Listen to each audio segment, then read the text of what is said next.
ओम नमः सिद्धिभ्यः नमो अरिहन्ताणं नमो सिद्धाणं नमो ऐर्याणं नमो वज्रायाणं नमो लोहे सर्वसाहूणम् मंगलम भगवान वीरो मंगलम गौतमो गणे मंगलम कुंद कुंडार्यो जैन धर्मोस्तु मंगलम सर्वमंगल्य मंगल्यम सर्वकल्याणकारकम प्रधानम सर्वधर्माणां जैनम जयतु शासनम जैनम जयतु शासनम हीनात्मबुद्धयतात्मेव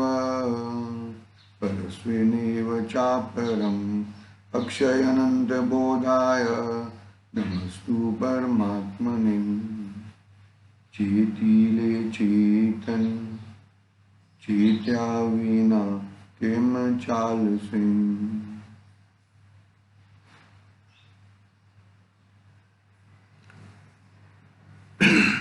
श्री समाधि तंत्र नामक महान ग्रंथ है, आचार्य पूज्यपाद स्वामी का महान ग्रंथ।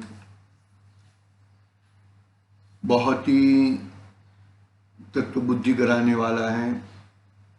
अनादि से यह जीव बहिरात्मपना में अटका है, अंतरात्मापना कभी देखा नहीं है।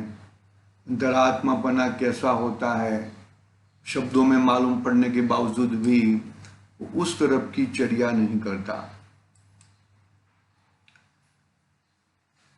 बहुत ही तकलीफ संसार में, अत्यंत दुख और दुख ही भोग रहा है। और इन दुखों से बचने के लिए आचार्य देव बहिरात्मा का तो स्वरूप बताते हैं, साथ साथ में अंतरात्मापना का भी स्वरूप बताते हैं। और अंतरात्मा के साथ में अपने वस्तु स्वरूप का भी वस्तु स्वरूप बताते हैं। अंतरात्मा अपने वस्तु स्वरूप में विराजमान होता है तब अंतरात्मा बनता है। ठीक है, हम कल तो 43 नंबर का श्लोक पढ़ लिया था। अभी 44 नंबर के श्लोक में आचार्य देव देखो पढ़ते हैं उत्थानी का, जहां जिन पदार्थों में बहिरात्मा को आत्मबुद्धि है उन्हें वह कैसा मानता है और अंतरात्मा उन्हीं पदार्थों को कैसा मानता है, कैसी आशंका का निरसन करते हैं। बहिरात्मा है, ऊपर पदार्थों में कैसी आत्मबुद्धि करता है और अंतरात्मा वही पदार्थों को कैसा मानता है, ऐसा डिस्ट्रीब्यूशन मालूम पड़ेगा ना। बुल डिस्ट्रीब्यूशन से मालूम पड़ता है कि लगभग 4-5 श्लोक से ऐसे ही आ रहा है ना। और ये तो एकदम महत्वपूर्ण श्लोक है कि बहिरात्मा बाह्य पदार्थों को, संयोगी पदार्थों को कैसा मानता है और अंतरात्मा को भी संयोग इत्यादि है, लेकिन वो उसको कैसा मानता है। देखो बाहर की क्रिया दोनों की इक्वल दिखेगी।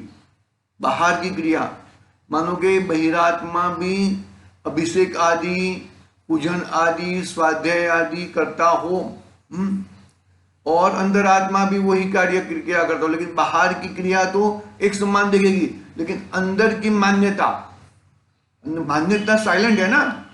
अभिप्राय साइलेंट है, मान्यता साइलेंट है। तो वो साइलेंट, वो कैसी मान्यता होती है उसका आचार्य देव यहाँ पे बात करेंगे।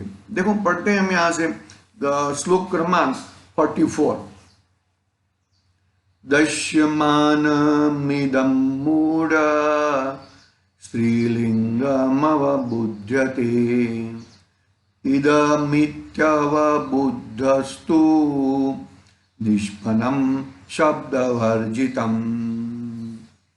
देखो क्या कहते हैं, दिखते त्रयतन चीनको, दिखते त्रयतन चीन को मूढ़ कहे निज रूप, मूढ़ कहे निज रूप, ज्ञानी माने आपको वचन बिना छिद्रू। क्या कहते देखो, अज्ञानी बहिरात्मा इस दिखाई देने वाले शरीर को त्रिलिंग अवबुद्धते, त्रिलिंग अवबुद्धते यानी कि कितने लिंग है? स्त्री, पुरुष और नपुंसक के भेद में यह आत्म तत्व त्रिलिंग रूप है ऐसा मानता है।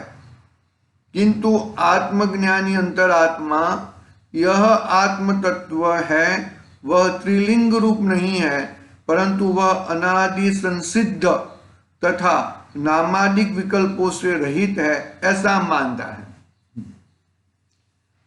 देखो, आत्मा एक आत्मा ही है, न आत्मा स्त्री है न आत्मा पुरुष है, पुरुष यानी कि मनुष्य, और न आत्मा नपुंसक है। आत्मा के ऐसे भेद नहीं है।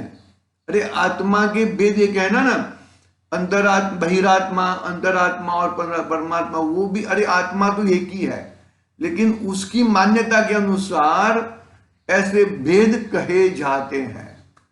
बाकी आत्मा में कोई भेद होते नहीं है।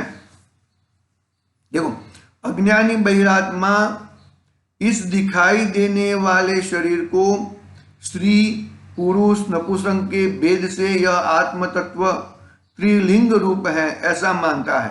किंतु आत्मज्ञानी अंतरात्मा यह आत्म तत्व है वह त्रिलिंग रूप नहीं है, परंतु वह अनादि संसिद्ध तथा नामादिक विकल्पों से रहित है ऐसा समझता है, ऐसा समझता है। टीका पढ़ते हैं। दृश्यमान देखने में आते हुए शरीरादि को कैसे, शरीरादि को त्रिलिंग रूप अर्थात स्त्री, पुरुष, नपुंसक ये तीन लिंग जिसके हैं वैसे त्रिलिंग स्वरूप दिखते शरीरादि को मूढ़ अर्थात बहिरात्मा दृश्यमान शरीर के साथ अभेद रूप एक रूप की मान्यता के कारण इस आत्म तत्व को त्रिलिंग रूप मानता है, परंतु जो ज्ञानी अंतरात्मा है वह यह आत्म तत्व के त्रिलिंग रूप नहीं है ऐसा मानता है, क्योंकि शरीर धर्म पने के कारण उनका त्रिलिंग पने का आत्मस्वरूप पने में अभाव है। वह आत्मस्वरूप कैसा है? वह निष्पन्न अर्थात अनादि संसिद्ध है तथा शब्द वर्जित अर्थात नामादि विकल्पों से अगोचर है। क्या कहा?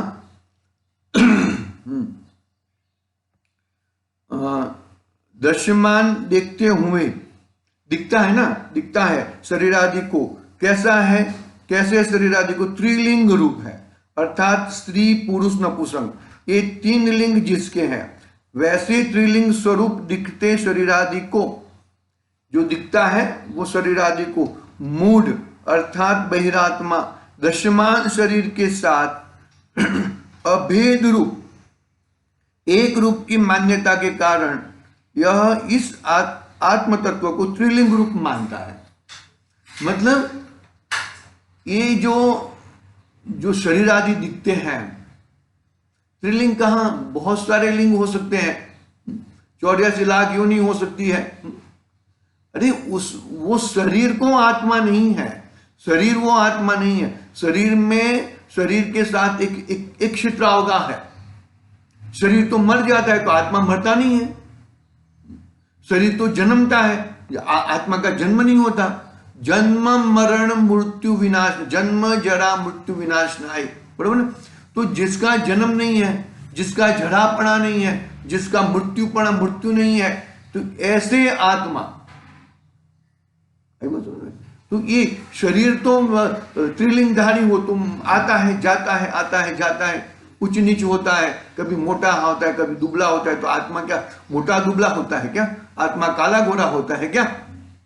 कैसा होता है? वैसा नहीं होता। वो तो मोटा होना वो तो शरीर की स्थूल क्रियाएं हैं, पतला होना वो सब शरीर की क्रियाएं हैं। वो तो कह दिया ना कि तुम शरीर को अपना तो तूने, बनारस दास जी ने कह दिया कि तूने मांस का भक्षण किया है, मांस भक्षी कहा है, शरीर को ऐसा वैसा मान लेना, वो मांस भक्षी कहा है। देखो, तो इस आत्म तत्व को त्रिलिंग रूप मानता है, परंतु जो ज्ञानी अंतरात्मा है वह यह आत्म तत्व सो त्रिलिंग रूप नहीं है ऐसा मानता है, क्योंकि शरीर धर्म पने के कारण उनका त्रिलिंग पने का आत्मस्वरूप पने में अभाव है। वह आत्मस्वरूप कैसा है? वह निष्पन्न अर्थात अनादि संसिद्ध है तथा शब्द वर्जित अर्थात नामादि विकल्पों से अगोचर है। बहिरात्मा की मान्यता और अंतरात्मा की मान्यता में आसमान और जमीन का फर्क है। देखो देखो, क्योंकि शरीर धर्म पने के कारण उनका त्रिलिंग पने का आत्मस्वरूप में अभाव है। त्रिलिंग पना क्या हुआ? क्योंकि शरीर धर्म, वो शरीर के धर्म है, वो आत्मा के धर्म नहीं है। शरीर तो आत्मस्वरूप में अभाव है। वह आत्मस्वरूप कैसा है कि वह निष्पन्न है, किसी के साथ जुड़ा हुआ नहीं है, निष्पन्न है, अनादि संसिद्ध है, अनादि निधन है, वो अनादि से है और अनंत काल तक रहने वाला है। शब्द वर्जित है, शब्दों से नहीं है, शब्दों तो उद्गल पर्याय है, असमान जाति उद्गल पर्याय की है, अर्थात नामादि विकल्पों से अगोचर है, यानी कि नाम आदि जो है उससे अगोचर है। नाम शरीर के पहचानने के लिए नाम है, आत्मा के नाम नहीं होते।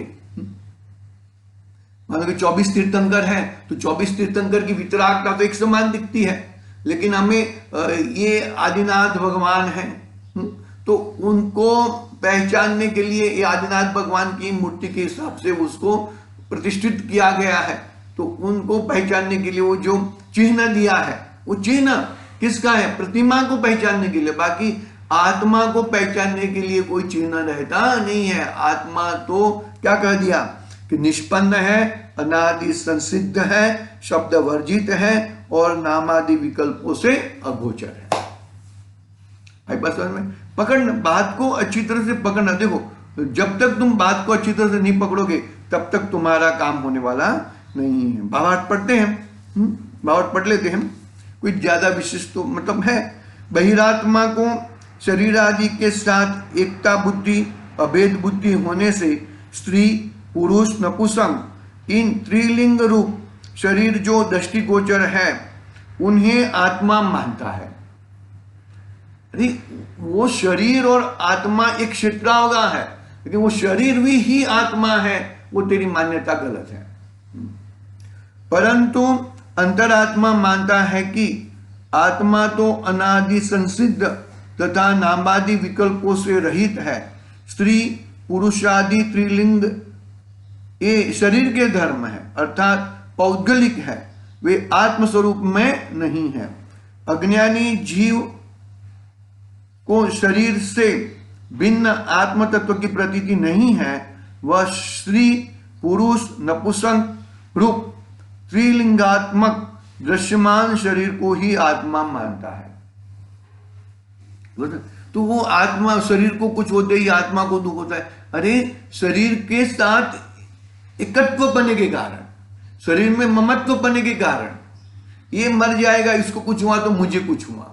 अरे शरीर को कुछ हुआ है उसका मुझे ज्ञात होता है उसके, क्योंकि एक क्षेत्र हुआ है ना, पड़ोसी है तो पड़ोसी के यहाँ पे कुछ हुआ तो हमें ज्ञात होता है, हमें मालूम पड़ता है। बाकी पड़ोसी का दुख और हमारा दुख एक नहीं हो जाता।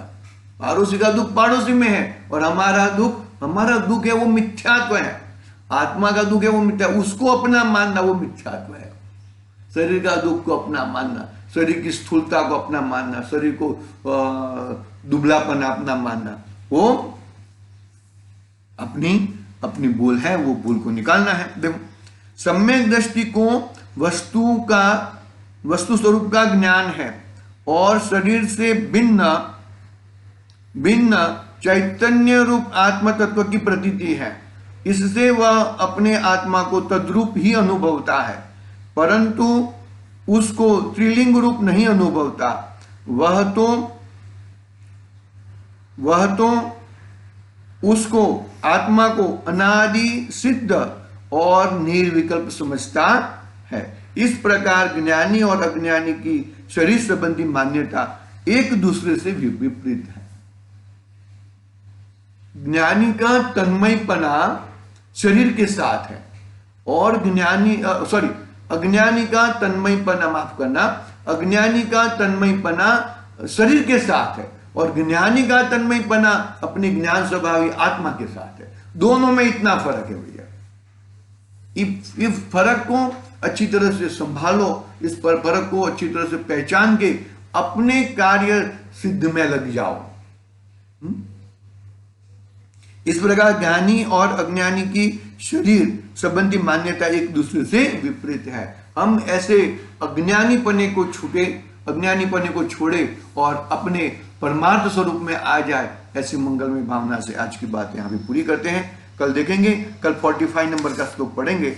ओम नमः सिद्धेभ्यः। निज निधि निज में बताई यह